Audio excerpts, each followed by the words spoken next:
கேக்குது நல்லா கேக்குதுங்க. நீங்க யோசிக்கிறது, நீங்க வருத்தப்படுறது எல்லாமே எனக்கு கேக்குது. கவலையே படாதீங்க. ஸ்கூல் திறக்க போகுது.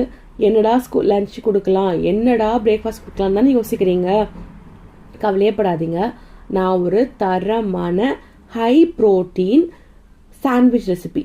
ஐயோ சாண்ட்விச்சா? அட போங்கப்பா, நான் பிரெட்டே வாங்கலையே. கவலைப்படாதீங்க. ஏன் தெரியுமா? இந்த சாண்ட்விச்சுக்கு பிரெட்டே தேவையில்ல. இது ஒரு பிரெட்லெஸ் சாண்ட்விச் ரெசிபி.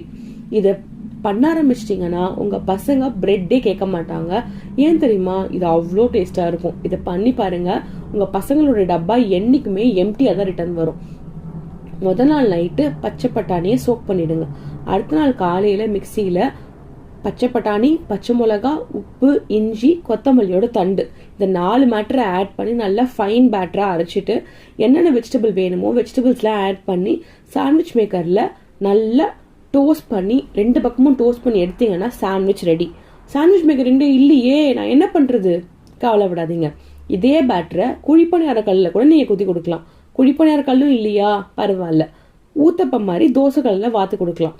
ஸோ எதுவா இருந்தாலும் நம்மளை பொறுத்த வரைக்கும் சுண்டல் ஒரு வகையில உள்ள போகணும். சுண்டலா கொடுங்க, நம்ம பசங்க மம்மி நீயே வச்சுக்கோன்னு கூட்டுருவாங்க. அதனால கவலைப்படாதீங்க. இதை மாதிரி பண்ணி கொடுத்தீங்கன்னா சுண்டலுக்கு சுண்டல் கொடுத்த மாதிரியும் ஆச்சு, ஹை ப்ரோட்டீன் ரெசிபி பிரெட்டே இல்லாம சாண்ட்விச் கொடுத்த மாதிரியும் ஆச்சு. நீங்களும் சிம்பிளான ஒரு பிரேக்ஃபாஸ்டா காலையிலேயே ஹை ப்ரோட்டீனா ஒன்று சாப்பிட்டு போகலாம். போரிங்கா ஒரு சுண்டல் சாப்பிட்றதுக்கு சூப்பரா என்ஜாய் பண்ணி இதை சாப்பிடலாம். ஓகேவா? நெக்ஸ்ட் வீடியோல பார்க்கலாம்.